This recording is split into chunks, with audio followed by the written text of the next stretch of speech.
Proiectul Centrul de Limbi Străine.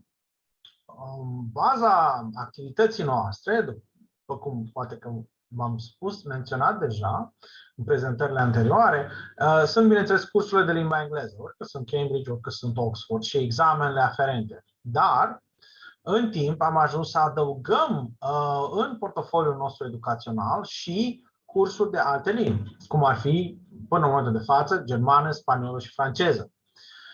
Și aceste cursuri urmează în mare parte același tipar ca și cursurile de limba engleză.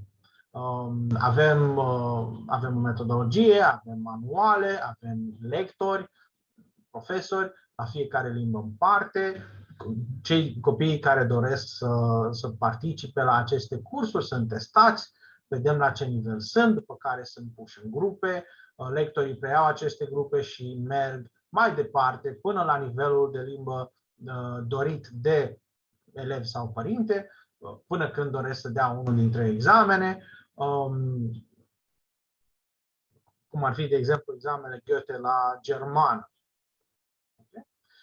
Suntem deschiși ca oricând să adăugăm în acest portofoliu și alte limbi. Am mai avut de asemenea cursuri de japoneză și, cred, și de chineză acum câțiva ani.